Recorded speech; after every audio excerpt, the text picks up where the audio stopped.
మొత్తం ఉప్పొంగిపోతున్నదంట, పరవళ్ళు తొక్కుతున్నదట, బెజవాడిని మొత్తం ముంచేస్తున్నదట. నిజమా? ఆ, నేను విజయవాడలోనే ఉన్నానండి. ఉమ్, అమరావతిలో చంద్రబాబు గారు ఉన్నారు. సిఆర్డీఏ సమీక్ష సమావేశం ఇప్పుడే నిర్వహించారు. ఉమ్, హైకోర్టు జడ్జీలు, లాయర్లు, క్లయింట్లు అందరూ కూడా అమరావతి నుంచి ఇళ్లకు చేరుతున్నారు. ఉమ్, అమరావతిలో తాగునీటి అవసరాల కోసం ఒక 3 పాండ్లు తవ్వించారు. భవిష్యత్తులో అమరావతికి డ్రింకింగ్ వాటర్ ఉండాలని. ఆ 3 పాండ్లలో వచ్చినటువంటి నీరుని వీడియోలు తీసి అమరావతి మునిగిపోయిందని, కృష్ణానదిలో ప్రకాశం బ్యారేజ్ గేట్లు పనిచేయట్లేదని, కొండవీటి వాగు వాటర్ అంతా కూడా పొన్నూరులోకి వెళ్ళిపోయి పొన్నూరు మునిగిపోయిందని, ఇలా అబద్ధాలు పిలిచారు. వాళ్ళకి తెలిసింది అదే కదా. సింగపూర్ వెళ్తే ఎన్ని మెయిల్స్ ఇచ్చారో చూసాం కదా. అమరావతికి డబ్బులు ఇవ్వద్దని చెప్పి ఎన్ని మెయిల్స్ ఇచ్చారో చూసాం కదా.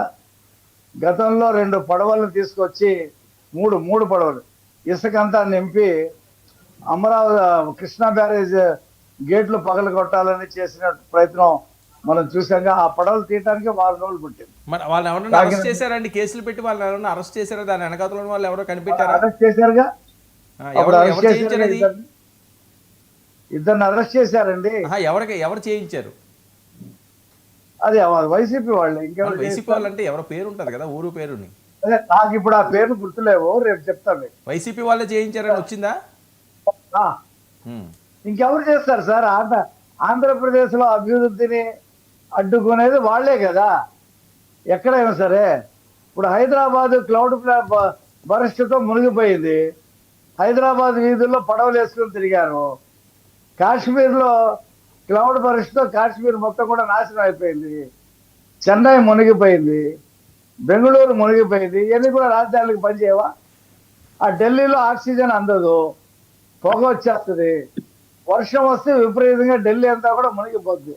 ఆ దేశ రాజధానికి పనిచేయదా? అమరావతిలో అలాగే మునగలేదే. అమరావతిలో వస్తున్నటువంటి కొండవీగు వాగు వాటర్ అమరావతి సేఫ్ అంతేనా? మీరు కావాలంటే ఇప్పుడు సచివాలయం విజువల్స్ మీ రిపోర్టర్ ఉంటాడు కదా 99 లో. ఏంటంటే కాదండి, నేను నాకు విజువల్స్ వచ్చినాయి అని నేను పంపించారని కాదు, జరుగుతున్న ప్రచారం మీద మిమ్మల్ని అడుగుతున్నాను, ఏది వాస్తవం అని. అదే వైసీపీ అంటేనే ఫేక్ ప్రచారం అండి. ఇంట్లో పడుకొని బయటికి రాకుండా, జాతీయ జెండాకి నమస్కారం పెట్టకుండా, జెండా వందనం చేయకుండా పడుకున్న మనిషికి దేశభక్తి ఏముంటది? తల్లి మీద ప్రేమ ఏముంటది? చెల్లి మీద ప్రేమ ఏముంటది? ప్రజల మీద ఏముంటది? తప్పుడు రాతలు రాస్తారు. ఇప్పుడు అమరావతి ఉందో వేసవి రాజధాని అని చెప్పలా, కేసులు ఎదుర్కోవాలా. అతను ఇంకో జర్నలిస్ట్ ఏంటి చంద్రబాబు నాయుడు గారు, లోకేష్ గారు ఢిల్లీ ప్రయాణం అనగానే వైసీపీ వాళ్ళు టెన్షన్ పడుతున్నారని చెప్పి ఒక వర్గం అంటది. ఏమి టెన్షన్ పడటం? బీజేపీ వాళ్ళే వాళ్ళకి ఫోన్లు చేసి ఉపరాష్ట్రపతికి మాకు సహాయం చేయండి, బీజేపీ వైసీపీ ఒకటే అని చెప్పి మరొక ప్రచారం జరుగుతుంది. ఏది నిజం, ఏది అబద్ధం? మీకు ఒక విషయం చెప్తా. బీజేపీ వాళ్ళు ఫోన్ చేయకపోయినా ఈయన ఎగబడి మేమే మీకు సపోర్ట్ చేస్తాం అంటాడు. వాళ్ళు ఏదో ఫార్మాలిటీగా అడిగితే బాగుంటుందని చెప్పి వాళ్ళు చేశారనమాట. చేయకపోయినా ఈయన చేసేది బీజేపీకే.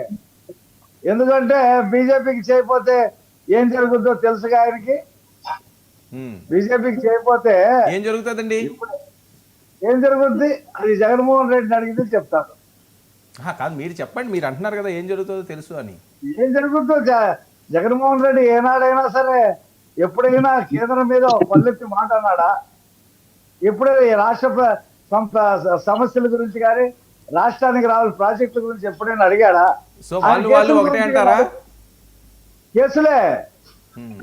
కేసులు తప్పితే మాట్లాడాడు ఆయన 5 సంవత్సరాల్లో. కాదు రఫీ గారు, వాళ్ళు అనేది ఏంటంటే కేసులు అంటారు, లిక్కర్ స్కామ్ అంటారు. ఏది అరెస్ట్ చేయొచ్చు కదా, ధైర్యం ఉంటే అంటున్నారు.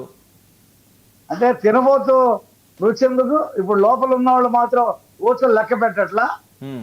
12 మంది రోజు ఊచలు లెక్క పెడుతున్నారుగా. ఓకే, జగన్మోహన్ రెడ్డిని అరెస్ట్ చేయడం పెద్ద బ్రహ్మాండం బద్దలు అవుతాయి ఏంటి?